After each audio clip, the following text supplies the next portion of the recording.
Estamos de volta com o Hora da Saúde, falando sobre maternidade e mercado de trabalho. Uma pesquisa recente feita por uma empresa brasileira especializada em recolocação no mercado de trabalho mostra que cerca de 30% das mulheres que tiveram filhos deixaram o mercado de trabalho após esse momento. Eu gostaria de saber, William, quais as principais dificuldades enfrentadas pelas mulheres nesse relacionamento com a chefia, nessa volta ao mercado de trabalho, e quais maneiras mais eficazes de lidar com isso? Sim, eu acredito que o trabalho com a liderança mesmo, né? Eu acho que o desenvolvimento da habilidade de comunicação. O colaborador, a colaboradora tem que se sentir à vontade para passar para a liderança as suas necessidades. Ela precisa passar as necessidades para essa liderança. E a liderança ter esse olhar mais empático, né? Até tenho acompanhado alguns artigos e a gente percebe que existem mais lideranças empáticas dessa década para cá, né? Então os líderes estão se importando mais com o capitão humano, mais com as pessoas, né? E isso não é diferente aqui no hospital. A gente tem uma liderança mais sensível que vai escutar essa colaboradora, que vai negociar a flexibilidade de horário. Inclusive é uma das coisas que mantém o colaborador na empresa. Ele precisa ter sintonia com os valores e uma das coisas mais importantes é a flexibilidade. E a mulher precisa nesse momento da flexibilidade. Para nós, por exemplo, a maior parte dos cargos que nós ocupamos são de mulheres. A maioria das lideranças nossas são mulheres hoje, né? Então, desde sempre o hospital vem se aprimorando para poder ter esse canal de comunicação e oferecer essa flexibilidade para as mães. Doutor Marcelo, existe uma reclamação das mulheres no consultório? Elas levam o que está acontecendo na empresa, as dificuldades dela, até o consultório? Com certeza. Isso quando a gente está aberto a ouvir sobre os fatos da vida, né? E entender como esses fatos da vida interferem na dinâmica de saúde, na percepção do cuidado em saúde, isso aparece e aparece muito. Especialmente se você cultivou um bom vínculo. Quanto mais você cultiva o vínculo, mais as questões que são alheias ao próprio serviço de saúde em si, elas vão aparecendo. Então, por exemplo, se você está aberto a ouvir o que a gestante tem para poder te dizer, o que essa mulher nesse momento tem para te dizer, vai aparecer que às vezes ela passou mal e tentou falar com a liderança e não foi ouvida, ou que ela tem medo de falar com a liderança que ela está precisando ficar mais tempo sentada do que em pé, por exemplo, por conta do momento da gestação em que ela está. Ou que quando ela retornou ao mercado de trabalho depois de ter ganhado a criança, que aquilo ali, aquele momento, ela vai precisar se ausentar para poder fazer a ordenha, ou que ela está preocupada que a criança está sozinha e ela queria sair no horário de almoço para poder ver se está tudo bem, depois voltar. Tudo isso, às vezes, vai aparecendo no consultório, né, com alguns medos excessivos em relação a pontos específicos. Então, em relação ao ganho de peso, ao ganho de altura da criança, por exemplo, se está em relação à transição alimentar, o quão precoce eu preciso fazer a introdução de outros alimentos.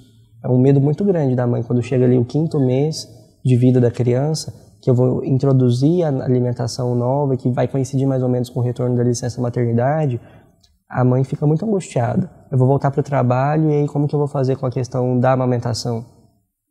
O que eu vou introduzir de alimento? O que vai substituir a questão da amamentação? E aí a gente preconiza dentro da rotina de puericultura que o 6º mês é o mês de fazer isso, né? Então é o mês da transição. Por isso que, inclusive, a extensão da licença maternidade, ela abarca esse tempo, né? É para você poder garantir que isso aconteça, o aleitamento materno exclusivo até o 6º mês de vida. E aí isso vai aparecendo com muita força.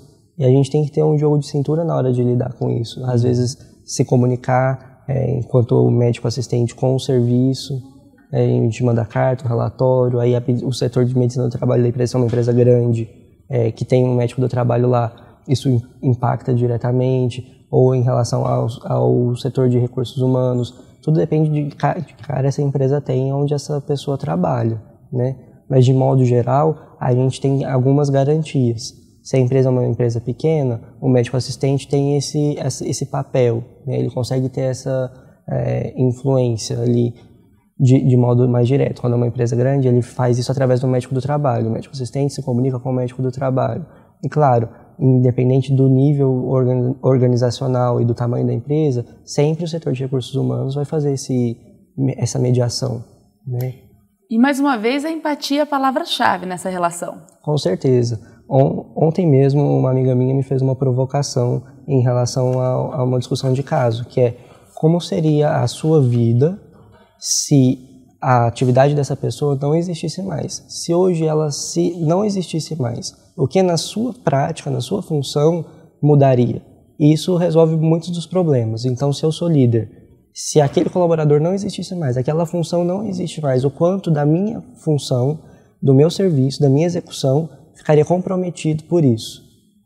E aí eu consigo pensar, não, eu preciso dessa pessoa, da contribuição dessa pessoa.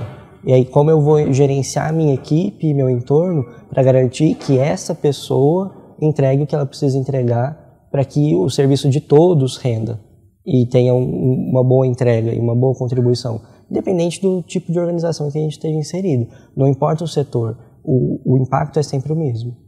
A gente já conversou bastante sobre diversos segmentos, né, no que diz respeito à maternidade e mercado de trabalho. Muita coisa evoluiu, como o William disse, como você mesmo disse, doutor Marcelo, mas na opinião de vocês, por que com tanta evolução nas relações de trabalho, ainda o tema maternidade gera tanta insegurança? Sim, é porque é uma mudança cultural, né? Isso já vem de muitos anos, né? Principalmente desde a década de 60, 70, enfim, existia essa posição do homem mais forte no mercado de trabalho e essa é uma transição e não é feita do dia para a noite. Olha o tamanho do nosso país, que é o nível continental. Então esse trabalho realmente ele vai ainda por um longo período, mas é importante que as gestões, as lideranças, né, as empresas adotem essa cultura diferenciada. Né? Hoje já é uma vantagem competitiva se eu tenho uma empresa que acolhe as mães.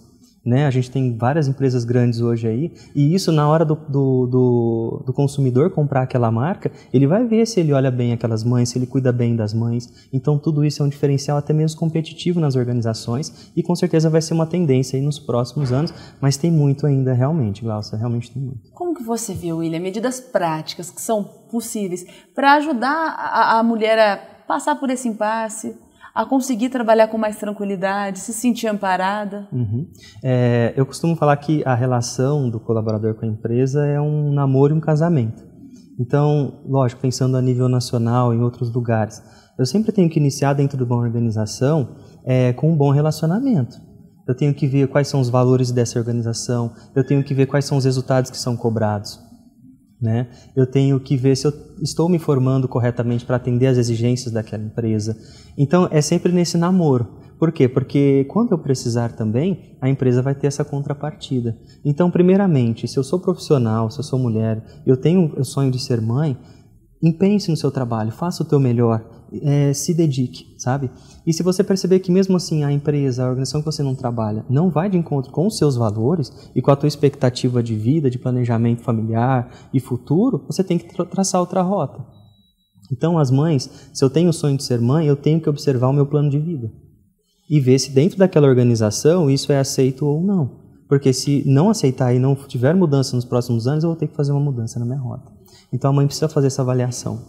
E o outro ponto é um bom relacionamento com a instituição e um bom relacionamento com a tua liderança. Eu tenho certeza que quando ela voltar de licença maternidade, a empresa vai ter o prazer de recebê-la, o que vai garantir a qualidade desse profissional.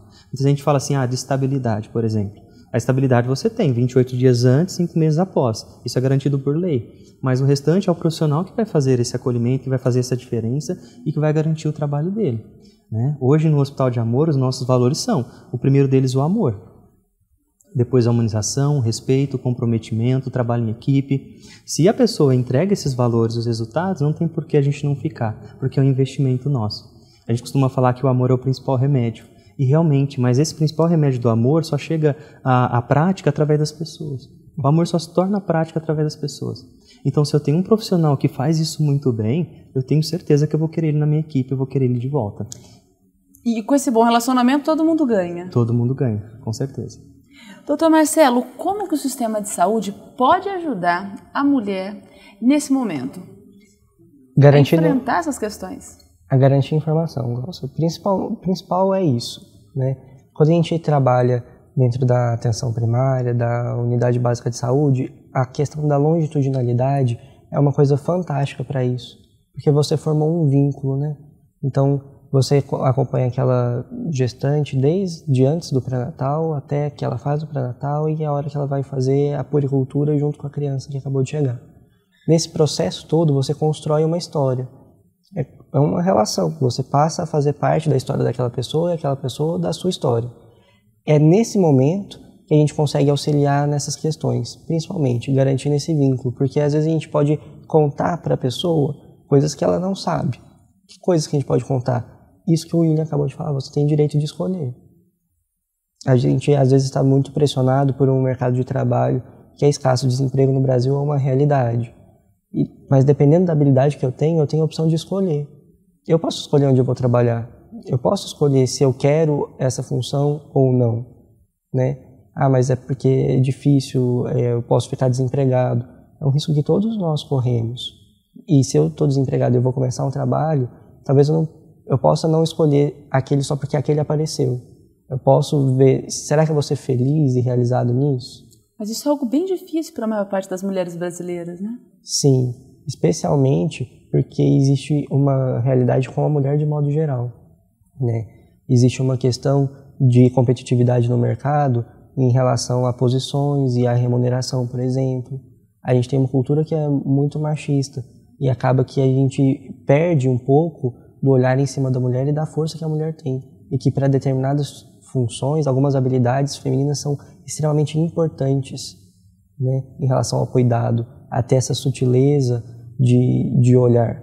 Ou às vezes a mulher também é a principal geradora de renda dentro da casa, né, com essas mudanças estruturais de família, e ela tem muito medo de perder o emprego e acaba se submetendo a algumas coisas que afetam a saúde. Isso aparece muito, né? Às vezes você vê a mulher sendo vítima de violência em casa, por exemplo, vendo as crianças sofrendo violência em casa e garantindo a renda da casa sozinha, sendo chefe de família sozinha. E aí a gente tem que ter essa sensibilidade de poder ouvir aquilo e direcionar, criar recursos junto, né? Conhecer a empresa em que trabalha, essa organização pode dar suporte em relação a isso, direcionar para assistência social e poder encaminhar e oferecer aquilo que a mulher tem de direitos e de garantias. A gente tem que a maior parte dos lares brasileiros hoje são chefiados por mulheres, né? E isso é uma realidade que a gente não é que a gente tenha que se adequar, é que se a gente não se adequar, a gente não vai poder aproveitar tudo que essas mulheres têm a nos oferecer enquanto sociedade, que é a diferença, que é o caminho do futuro. E que é um momento muito importante na vida da mulher e que precisa de atenção. Sim, exatamente. Vai chegar um ponto que as organizações vão ter que olhar para o capital humano e para a mulher dessa maneira, para aproveitar do que elas têm a nos oferecer no mercado de trabalho. O absenteísmo, o afastamento constante dessas pessoas, o pedido de demissão constante, então eu tenho uma pessoa que fica só 6 meses, 3 meses, tudo isso tem um custo muito grande para a instituição.